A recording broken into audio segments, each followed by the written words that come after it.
सखी सहेली। सखी सहेली कार्यक्रम के सभी सुनने वालों को मंदाकिनी जोशी और संगीता श्रीवास्तव का नमस्कार। कैसी हैं मंदाकिनी जी? कैसी हैं आप? मैं अच्छी हूँ। बिल्कुल फ्रेश लग रही हैं। बिल्कुल बिल्कुल। हाँ जी। यही बात तो मैं आपसे कहना चाहती थी कि संगीता जी, आज आप अपने नाम के अनुरूप बिल्कुल संगीत की तरह मधुर और ऊर्जा से भरपूर लग रही हैं। जी देखिए, नववर्ष है और नवस्फुरन जिसको कहते हैं कि नए अवसर हैं, नई उम्मीदें हैं, नई संभावनाएं हैं, तो ऊर्जा से भरपूर हमारे श्रोता भी हैं, हम लोग भी हैं। नया साल कुछ इसी उम्मीदों और खास जो तैयारियां हैं उनके साथ लेकर आता है। हाँ।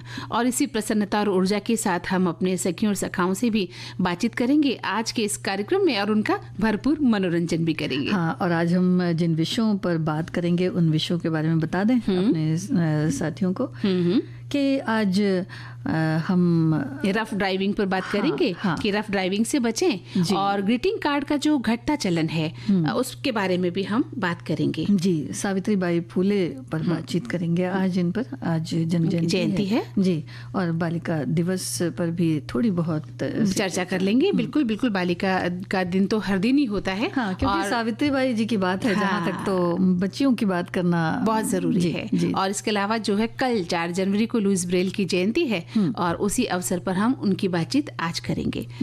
हाँ, तो दिल में बजी प्यार की शहनाइयाँ। नए साल के आगमन के साथ ही जो है ये बात सच है कि शहनाइयाँ भी बजने वाली हैं। कुछ ही समय बाद विवाह फिर से शुरू होने वाले हैं संगीता जी, है ना? लेकिन एक बात हमें ध्यान रखनी है कि आप कहीं भी जाते हैं दूर दराज विवाह के अवसर पर या किसी अवसर पर, तो हम ड्राइविंग करते हैं, है ना? आप मुझसे भी पूछ रही थी कि क्या आप गाड़ी चलाती हैं, तो मैंने आपको बताया था कि हाँ, मैं गाड़ी चलाती हूँ।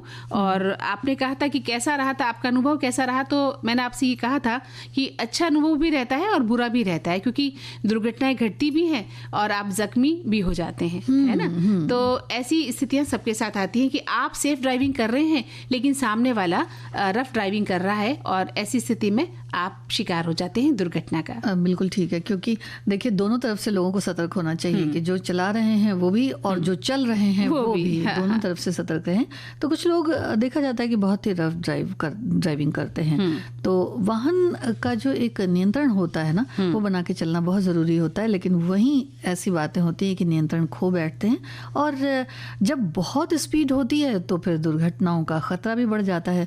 तो आज के समय में वैसे अगर देखा जाए मंदाकिनी जी, तो बहुत सारी वाहनों की जो संख्या है वो भी काफी ज्यादा हो गई है। हाँ। और सड़कों पर ट्रैफिक भी जो स्थिति है वो बहुत ही अजीब व गरीब सी नजर आती है, क्योंकि कई बार ऐसा भी होता है कि एक्सीडेंट्स वगैरह होते हैं, उनके खतरे होते हैं और जो इंडिकेटर्स होते हैं उनको अपनी गाड़ियों के भी और सामने वाले की और साथ ही साथ जो ट्रैफिक रूल्स हैं उनके पालन हम नहीं कर पाते पूरा, और ये हमें पता नहीं होता कि ट्रैफिक रूल्स क्या हैं और हम दुर्घटना का शिकार भी होते हैं।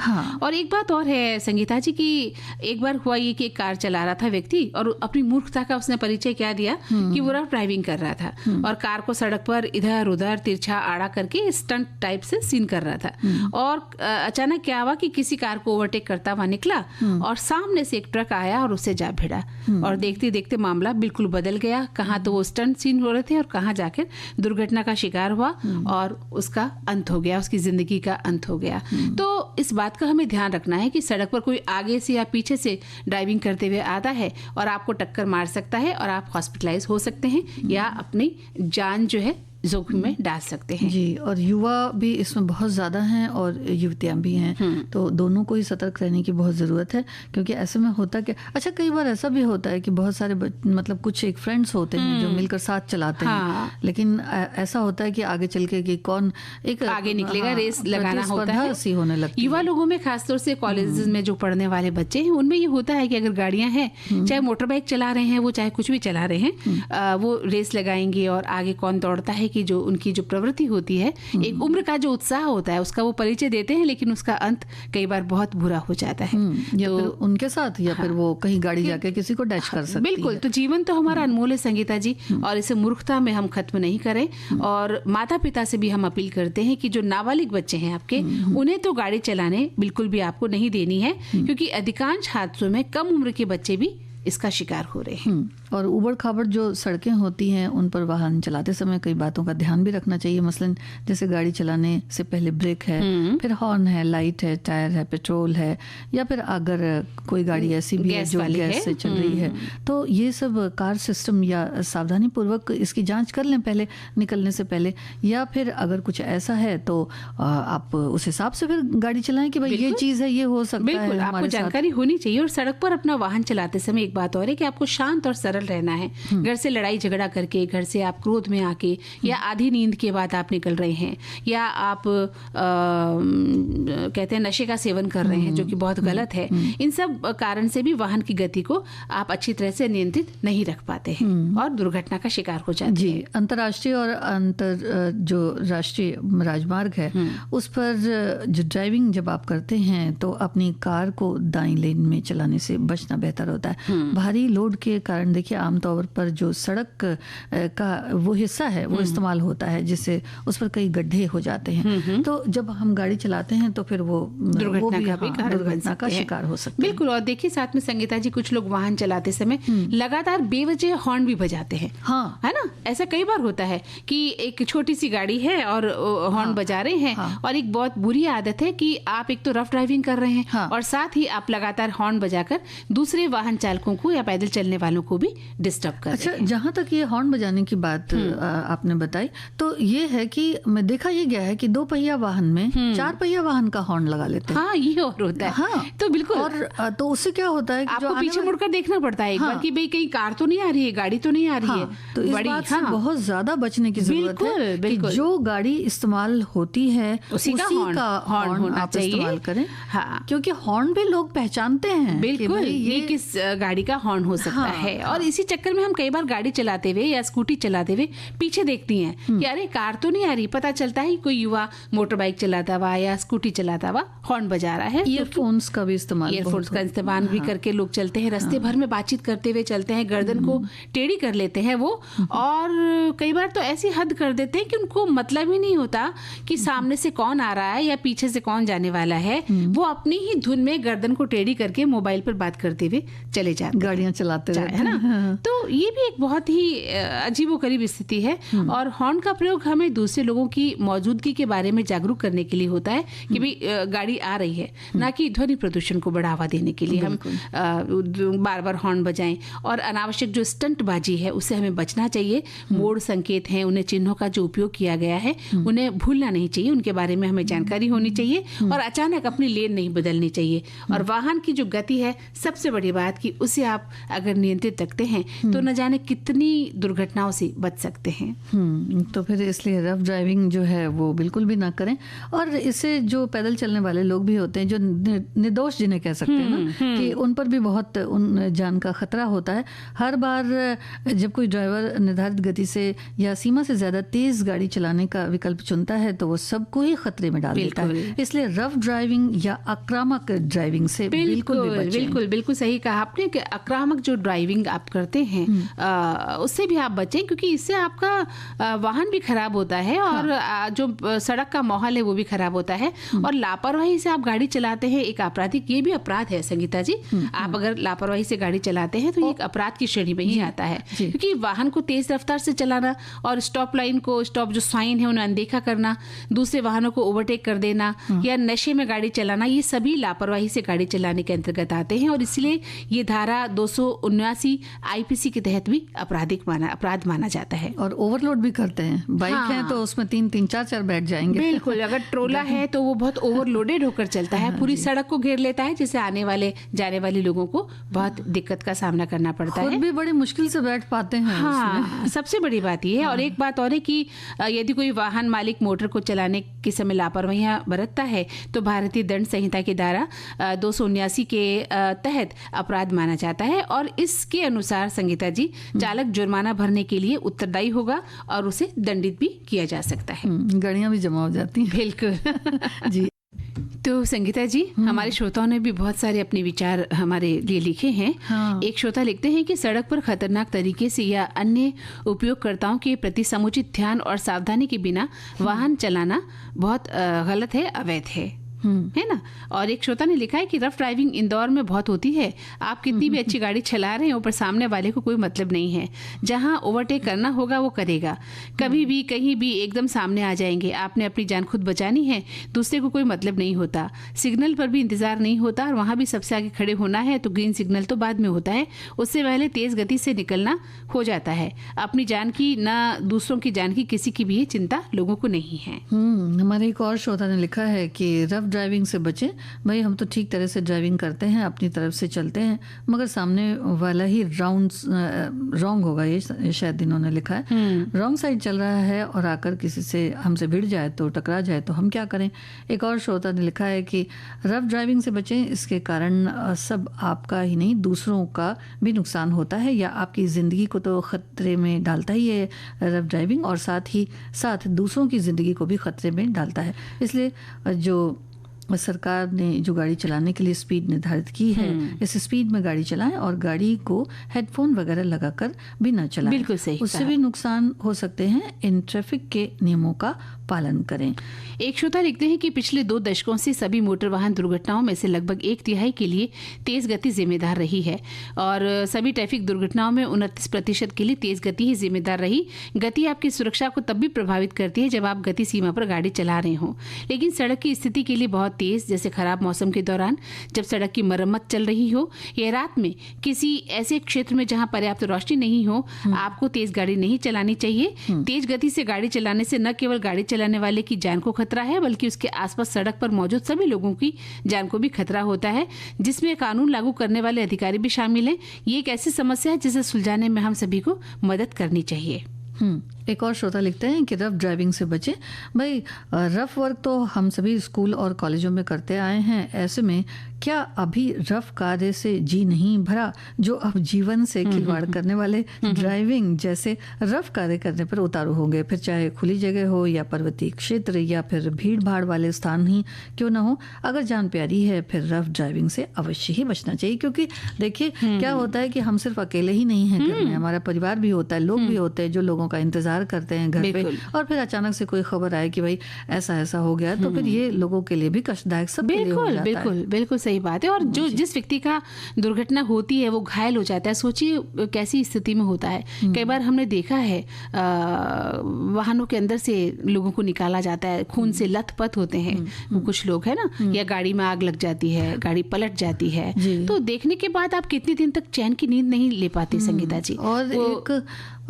और एक चीज ये भी है कि अगर गलती से किसी को लग भी गई है तो वहां से भागने का प्रयास तो बिल्कुल भी ना किया जाए। कभी कभी क्या होता है कि बच्चों को ठोकर मार के लोग आगे चले जाते हैं, या बूढ़ों को, बुजुर्गों को ठोकर मार के चले जाते हैं, लेकिन ऐसा नहीं होना चाहिए। अगर गाड़ी से टक्कर किसी तरह से लग गई है तो वहां रुकना चाहिए, देखना चाहिए, और बिल्कुल भी डरना नहीं चाहिए। अगर आप सही हैं और गलती से हो गया है तो आप अपनी बात कह सकते हैं, माफी मांग सकते हैं, और जिस व्यक्ति को आपकी वजह से कष्ट हुआ है उसकी मदद कर सकते हैं। आप उसे पैसे की मदद दे सकते हैं, हॉस्पिटल ले जा सकते हैं, उसे सांत्वना दे सकते हैं। ये भी एक बहुत बड़ा कार्य होगा। डरना नहीं चाहिए, क्योंकि वो डर जाते हैं तो फिर वो वहां से फिर चले जाते हैं, और फिर वहां पर वो अपराधी साबित हो जाते हैं, सही होते हुए भी कई बार। एक श्रोता ने अच्छा लिखा है कि ड्राइविंग लाइसेंस देते समय ही अब कुछ टेस्ट किए जाते हैं। पहले तो बिना टेस्ट ही मिल जाता था। रोड पर तरह तरह के बोर्ड लगाए जाते हैं जो निर्देशित करते हैं कि आपको आगे सड़क मुड़ रही है, ऊपर ब्रेकर लगा है, स्कूल है, अस्पताल है, लेकिन कुछ लोग इनकी अवहेलना कर मुसीबत में फंस जाते हैं या असावधानी से इसका पालन करके दुर्घटनाग्रस्त हो जाते हैं। तो ड्राइविंग के समय रफ ड्राइविंग नहीं करें, ट्रैफिक सिग्नल्स का निर्देश समझें, उनके नियमों का पालन करें, 2 पहिया हेलमेट लगाकर चलाएं और 4 पहिया को सीट बेल्ट लगाकर गाड़ी स्टार्ट करनी चाहिए। गति सीमा बिना वजह कम या अधिक न करें। सामान्य गति से गाड़ी चलाकर भी हम उस जगह पहुंच सकते हैं, जबकि तेज गाड़ी चलाकर हम नहीं और कभी भी नहीं पहुंच पाते हैं। इस बात का हमें ध्यान रखना चाहिए। समाज में कुछ ऐसे उदाहरण हमारे सामने आते हैं जिन्हें याद कर हमारा सर बिल्कुल श्रद्धा के साथ झुक जाता है।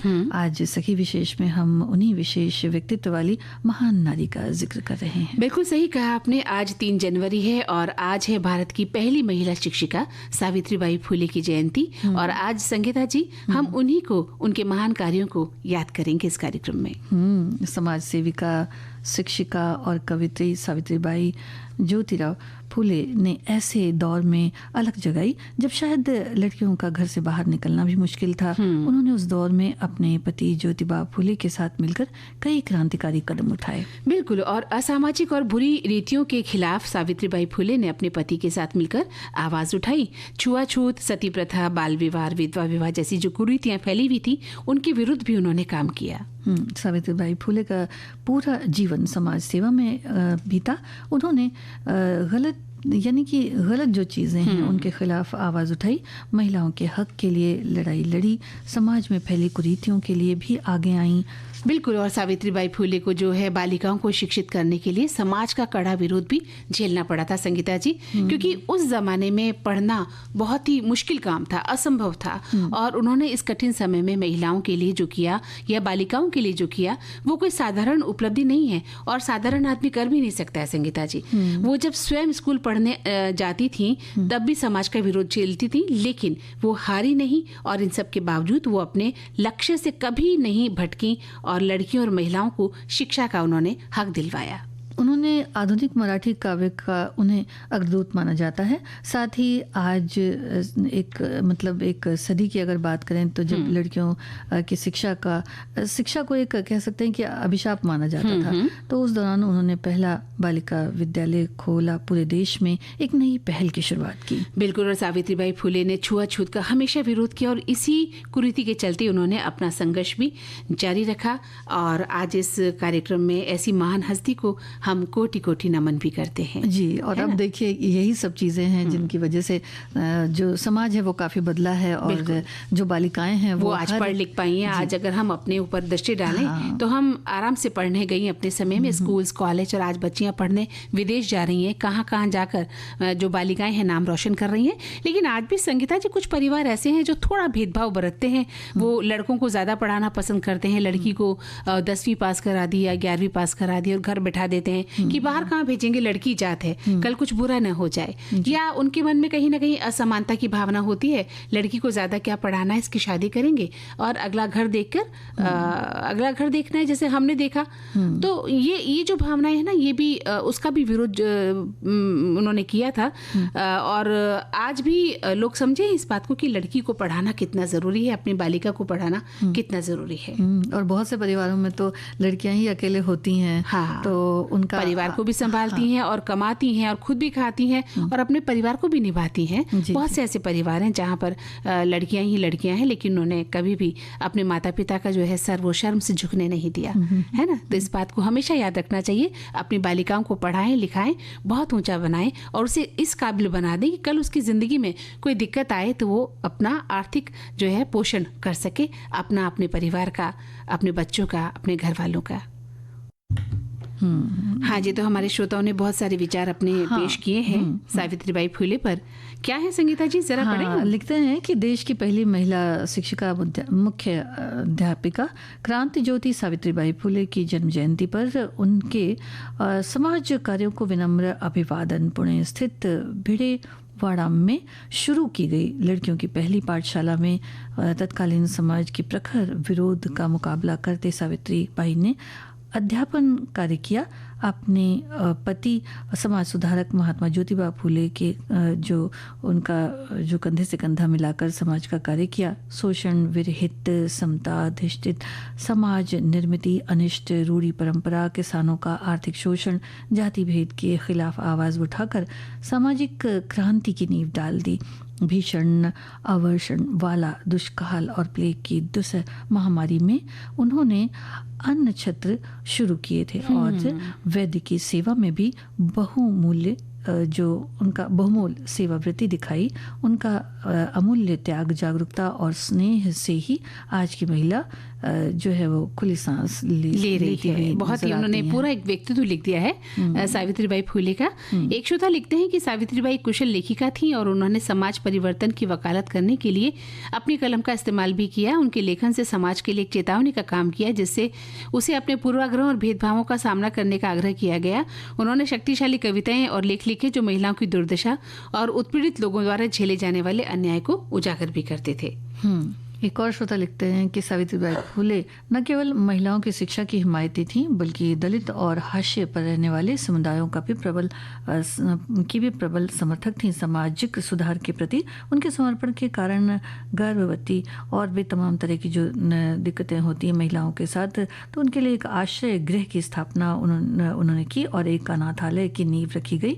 उन्होंने निचली जातियों और अछूतों के सामने आने वाले बहुत सारे अन्याय जो होते थे उनको पहचाना और उनके उत्थान के लिए भी अथक प्रयास किया। बिल्कुल। एक श्रोता लिख रहे हैं कि भारत में सामाजिक सुधार आंदोलन में एक सबसे महत्वपूर्ण व्यक्ति के रूप में उन्हें जाना जाता है।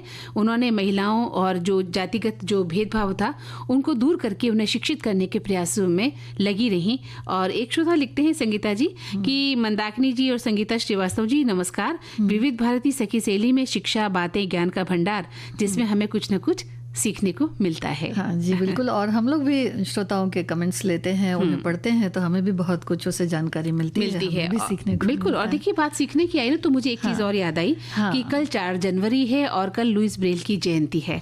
तो जो हमारे दिव्यांग भाई बहन हैं वो भी इस पद्धति से कितना कुछ सीख गए हैं। और एक बहुत बड़ा आविष्कार है ये लुई ब्रेल ने, जो जिस तरह का एक कहते हैं ना कि पढ़ाई के लिए दिव्यांग लोगों के लिए जो साधन बनाया, वो कितना उनके लिए जिंदगी भर के लिए आरामदेह हो गया कि वो उसे सीखकर एक बड़ी से बड़ी पढ़ाई कर सकते हैं। और हर साल चूंकि 4 जनवरी को हम विश्व ब्रेल दिवस के रूप में मनाते हैं और ये दिन वैश्विक स्तर पर भी दृष्टिबाधितों के लिए बेहद खास दिन के रूप में हम मना रहे हैं और लुईस ब्रेल की जन्मदिन के मौके पर इसे मनाते हैं। जी, तो ब्रेल लिपि का उन्होंने आविष्कार किया था, सभी जानते ही हैं। ब्रेल लिपि आंखों से न देख पाने वाले दृष्टिबाधित लोगों के लिए है और इसका उपयोग किया जाता है और इसी विषय के लिए किया जाता है। आंखों से देख न सकने वाले लोग इसे वरदान की तरह इस्तेमाल करते हैं या उनके लिए वरदान की तरह है। इसमें विशेष प्रकार के उभरे हुए कागज का इस्तेमाल किया जाता है, जिसे मंदाकिनी जी एनेक्डोट्स भी कहते हैं। तो विशेष प्रकार के ये होते हैं और जिस पर उभरे हुए जो बिंदु होते हैं, उन्हें छू कर पढ़ा जा सकता है। यानी जो एक तरह से कहें कि भाई अंधेरी जिंदगी में उजाले की ये एक किरण है ब्रेल लिपि। बिल्कुल वही सीखने की बात पर मैं कह रही थी कि कितना कुछ सीख लिया दिव्यांगों ने, जो दृष्टिबाधित लोग हैं ब्रेल लिपि से कितना कुछ सीख गए हैं। एक आपकी ललक होनी चाहिए सीखने की, बिल्कुल आप सीख सकते हैं। तो संयुक्त राष्ट्र की बात अगर हम करें तो संयुक्त राष्ट्र के विश्व स्वास्थ्य संगठन की एक रिपोर्ट के अनुसार विश्व भर में करीब 39 मिलियन लोग देख नहीं पाते हैं और इतनी बड़ी संख्या में दृष्टिबाधितों के होने पर संयुक्त राष्ट्र महासभा को ने जो है 6 नवंबर 2018 को ये प्रस्ताव पास किया कि हर साल लुईस ब्रेल के जन्मदिन के मौके पर 4 जनवरी यानी कल विश्व ब्रेल दिवस मनाया जाएगा। तो और दृष्टिबाधित होना कोई वैसे कहा जाए तो देखिए आधी अधूरी जिंदगी जीने का नाम नहीं है, बल्कि आप ये समझें कि आम लोगों की तरह भी जी सकते हैं और पढ़ सकते हैं और खुश हो सकते हैं, हंस सकते हैं और दुनिया में बहुत सारे ऐसे कार्य हैं जो कर भी सकते हैं, दिल खोल कर जी सकते हैं और इन्हें भी पूरा अधिकार है जीने का। बिल्कुल जीने का अधिकार है और लोग जीते भी हैं। अभी जो लोग पढ़ लिख गए हैं, दिव्यांग लोग हैं, आप उनका कॉन्फिडेंस देखिए संगीता जी, वो बहुत कॉन्फिडेंस के साथ आपसे मिलते हैं और बात करते हैं। मेरे एक परिचित थे, वो मुझे जब भी मिलते रास्ते में उन्हें पता चल जाता था मेरी आवाज से कि मैं मंदाकिनी बोल रही हूँ। उसके बाद जब वो मुझसे बात करते थे तो लगता ही नहीं था कि ये दिव्यांग हैं या दृष्टिबाधित हैं। उनकी जो नॉलेज थी, उनका जो बोलने का तरीका, उनकी आवाज का जो तेज था और उनकी स्मार्टनेस देखकर कहीं हमें नहीं लगता था कि उनमें कोई हीन भावना आ गई है या वो कहीं ना कहीं डिस्टर्ब है। नहीं, वो उतनी ही शिद्दत के साथ आगे बढ़ते गए। बाद में जाकर वो प्राध्यापक बने, प्रिंसिपल भी बने हैं। तो ऐसे व्यक्ति तो हमने अपने आसपास देखे हैं। तो आप लोग भी अपने मन की आंखों से दुनिया को समझ सकने की क्षमता रखते हैं और उसके लिए ब्रेल साक्षरता एक ऐसा साधन है जो अंधेरी दुनिया में शिक्षा का दीपक जलाकर आपके ज्ञान में वृद्धि करता है। तो ये ब्रेल लिपि जो है आपके पढ़ने की और कुछ जानने की इच्छा की ललक को पूरा करता है। आप बहुत कुछ सीख सकते हैं ब्रेल लिपि के द्वारा अगर आप दृष्टिबाधित हैं या आपको नहीं दिखाई देता है। तो अपने मन के दरवाजे खोलें और मन की आंखों से दुनिया को पहचानें और समझें और दुनिया की सैर करें। तो संगीता जी, हमारे श्रोताओं ने इस पर भी अपने विचार लिखे हैं। हाँ। आप लिखते हैं कि लुई ब्रेल जो लिपि है जिसमें अक्षरों और शब्दों को उभरे हुए बिंदुओं के रूप में दर्शाया जाता है, और ये लिपि दृष्टिबाधित लोगों को पढ़ने और लिखने की अनुमति देती है, और ये लिपि दुनिया भर में उपयोग में भी लाई जाती है। और हाँ जी, एक और श्रोता लिखते हैं कि लुई ब्रेल जयंती, भाई ये विद्यालयों में लोकप्रिय ब्रेल लिपि के जनक हुए लुई ब्रेल के जन्मदिन पर आज ही के दिन हर साल की तरह आज उनकी ये जन्म जयंती समारोह मनाया जा रहा है। उनके प्रति इस अवसर पर विनम्र श्रद्धांजलि। एक और श्रोता ने लिखा है कि एक फ्रांसीसी शिक्षक और आविष्कारक थे ये, जिन्होंने ब्रेल लिपि का आविष्कार किया, जो दृष्टिबाधित लोगों के लिए पढ़ने और लिखने का एक तरीका है। बिल्कुल सही कहा। और हमारे एक श्रोता लिखते हैं कि लुई ब्रेल का जन्म 4 जनवरी 1809 को फ्रांस के कुप्फे में हुआ था। वो एक गरीब परिवार से ताल्लुक रखते थे और उनके पिता बढ़ई थे। लुई ब्रेल की आंखों की रोशनी 3 साल की उम्र में एक दुर्घटना के कारण चली गई थी, और लुई ब्रेल ने अपनी शिक्षा पेरिस के राष्ट्रीय दृष्टिबाधित संस्थान से प्राप्त की, जहां उन्होंने ब्रेल लिपि का आविष्कार किया। उन्होंने 1824 में अपनी लिपि का पहला संस्करण प्रकाशित किया, जिसे ब्रेल लिपि के रूप में जाना जाता है। और ब्रेल लिपि एक ऐसी लिपि है जिसमें अक्षरों और शब्दों को उभरे हुए बिंदुओं के ऊपर दर्शाया जाता है। ये लिपि दृष्टिबाधित लोगों को पढ़ने और लिखने की अनुमति देती है, और ये दुनिया भर में उपयोग की जाती है। अभी आजकल जो है, जब से ये इसका आविष्कार हुआ। और एक और हमारे श्रोता लिखते हैं कि लुई ब्रेल का निधन 6 जनवरी 1852 को पेरिस में हुआ था। उनकी मृत्यु के बाद ब्रेल लिपि का उपयोग दुनिया भर में फैल गया, और ये दृष्टिबाधित लोगों के लिए एक महत्वपूर्ण साधन बन गया है। बिल्कुल सही कहा। लोगों ने इतना कुछ सोचा लुईस ब्रेल ने, और देखिए पूरी दुनिया बदल डाली उन्होंने, जो दृष्टिबाधित लोग हैं जी। हाँ, तो संगीता जी, मुझे आपसे एक शिकायत थी। अच्छा। वो ये कि अभी नववर्ष आया है ना, तो आपने मुझे कोई ग्रीटिंग कार्ड भेजा ही नहीं। देखिए, ग्रीटिंग कार्ड तो बस अब ख्वाबों में, ख्यालों में रह गया।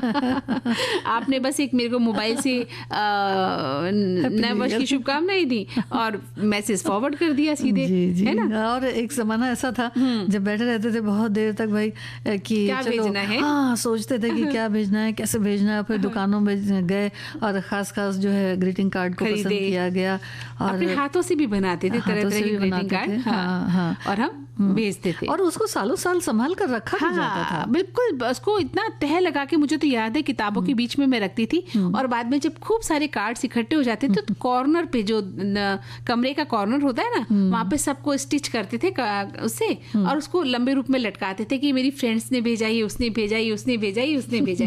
और वो हमेशा हमें याद रहते थे कि उनकी जो दुआएं हैं, उनकी जो शुभकामनाएं हम पढ़ा करते थे। हाँ, उसमें लिखा भी तो रहता था ग्रीटिंग कार्ड में। कई बार शेरो शायरी होती थी, कविताएं, जी कविताएं होती थी, दुआएं होती थी। हाँ, तो हर उम्र के लिए फिर छांटना पड़ता था कि ये किनको दिया जा सकता है। बिल्कुल सही है।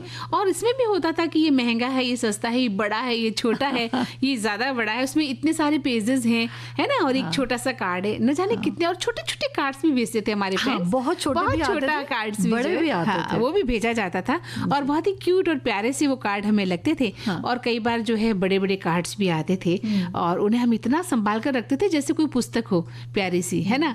और वाकई आपने सही कहा कि सालों साल वो संभाल कर रखे जाते थे। और आज भी अगर हम अपने पुराने किताबों में खंगाले ना, तो कहीं ना कहीं 1-2 ग्रीटिंग तो मिल ही जाएंगे, जो हमारे अपनों ने हमें भेजे हैं। लेकिन आज इसका दौर जो है थोड़ा कम हो गया है। लेकिन देखिए, ग्रीटिंग कार्ड की जो एक कहते हैं ना कि एक याद है, वो हर साल जहन में अपने आप से उभर कर आती है। कि ऐसा लगता है कि बस ये जो व्हाट्सएप में अब है कि सबको विश कर देना, बहुत सारे केक हैं, बहुत सारी चीजें भेज दिया, लेकिन ऑनलाइन ग्रीटिंग कार्ड्स होते हैं हम, लेकिन ये चीजें जो याद है वो मिटा नहीं पाए, मिटा नहीं पाते। और भले ही आज हमें वीडियो मैसेजेस मिलते हैं और बहुत सारी डिजिटल रूप से सजी हुई दुआएं मिलती हैं, शुभकामनाएं मिलती हैं। ऐसा नहीं कि आज भी जो मिलती हैं वो बहुत आकर्षक होती हैं, लेकिन वो खुद की नहीं होती। जो मौलिकता है ना, वो नहीं मिल पाती है, क्योंकि हम अपने पेन से, अपने कलम से लिखकर जब 4 पंक्तियां किसी को भेजते थे ना, प्रिय संगीता कैसी है, और फिर उसके नीचे 4 पंक्तियां लिखकर तुम्हारी मंदाकिनी, ये जो प्यार प्यार है ना, वो प्यार उसी में नजर आता था। वो चिट्ठियों में, जैसे हम कहते हैं ना कि पुराने पोस्ट कार्ड और चिट्ठियों को नहीं भूलते, ठीक वैसे ही ग्रीटिंग्स थे जी। और दूर दराज में भी वैसे ही भेजे जाते थे। बिल्कुल, है ना, कि उसको लिफाफे में किस तरह से रखना है, बंद पता लगा के। अच्छा, उनके अलग आते थे, बड़े वाले लिफाफे भी आते थे, छोटे भी आते थे, तो उनको भर के और फिर भेजा जाता था। तो कभी ये भी होता था, बड़ा इंतजार होता था, भाई नया साल है तो फिर ग्रीटिंग्स क्या भेजेंगे, वो चिंता का विषय होता था। दिवाली है, होली है, और बाई हैंड भी देते थे। कई बार सामने दोस्त खड़ा है या खड़ी है, उसको भी देते थे कि मेरी तरफ से ग्रीटिंग, बर्थडे में जा रहे हैं तो ग्रीटिंग, गिफ्ट के साथ भी ग्रीटिंग दिया जाता था कि हम ग्रीटिंग तो देंगे ही देंगे। इतना शौक होता था। लेकिन आज दौर बदल गया है। आज हम जब बाजार निकलते हैं तो बहुत कम दुकानें रह गई हैं। हमारे शौक भी लगभग नदारत से हो गए हैं, और हम भी कोशिश यही करते हैं कि मोबाइल में एक मैसेज ढूंढा अच्छा सा और सभी को सेंड कर देते हैं। तो वही तो है ना कि जितनी मेहनत तो फिर यादें भी उतनी लंबी, जितनी कम मेहनत तो यादें भी बहुत छोटी छोटी सी हो गई। तो बस ऐसा लगता है कि हाँ ठीक है भाई, आ गया। हाँ, और हम भी उसको आगे फॉरवर्ड कर देते हैं। एक फॉर्मेलिटी सी हो गई है कि नया साल आ गया है, हमें अपने दोस्तों को शुभकामनाएं भेजनी है। तो ठीक है, भाव होता होगा, अच्छे भाव से भी हम भेजते होंगे, लेकिन वो जैसे ही आता है हम भी उसको आगे फॉरवर्ड कर देते हैं, वो आगे फॉरवर्ड कर देते हैं, वो आगे फॉरवर्ड कर देते हैं। तो ये क्रम चलता रहता है। और वो जो फीलिंग्स है ना, जो एक भाव होते थे, प्रेम के भाव है ना, स्नेह के भाव, वात्सल्य के भाव, वो नजर नहीं आ पाते फिर। और कहीं ना कहीं इच्छाएं भी होती थी, भाई ये चीज है तो इसको संभाल कर हमें यहाँ तक रखना। अब ये है कि मोबाइल में कितनी चीजें संभाल के रखी जाए, कैसे संभाल के बाद उसे डिलीट कर ही देते हैं। हाँ, चीजों को लोग संभालते हैं आज भी, ऐसा नहीं है। लेकिन कभी ना कभी अत्यधिक जब आपके पास मैसेजेस होते हैं तो पुराने डिलीट होते भी चले जाते हैं। तो ये अंतर जो है वो तो आया ही है। मेमोरीज भर जाती है ना, फिर उसमें कोई ऑप्शन नहीं रहता है। बिल्कुल जी।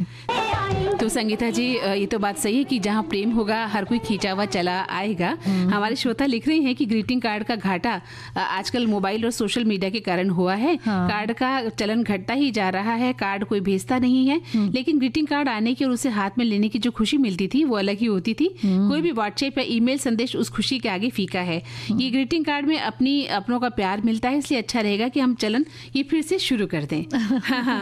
और एक श्रोता लिख रहे हैं कि जब हम लोग पढ़ते थे तो ग्रीटिंग कार्ड का चलन होता था, उस पर शेरो शायरी लिखना, अपनों को आए हुआ ग्रीटिंग कार्ड देना, बार बार पढ़ना और उसे संभाल कर रखना। ये सारी बातें अब स्मार्टफोन में आने के बाद गायब सी हो गई हैं। अब तो हर आदमी फोन के माध्यम से ग्रीटिंग कार्ड का आदान प्रदान करता है, पर वो सुकून नहीं मिलता। वो जो हमारी पीढ़ी ने जो वो वक्त और उस वक्त का जो तकनीक का जो वक्त अब देखा है, उसमें हमें मजा नहीं आता है। तो अब सबसे लेते हैं इजाजत, सभी को संगीता श्रीवास्तव और मंदाकिनी जोशी का नमस्कार।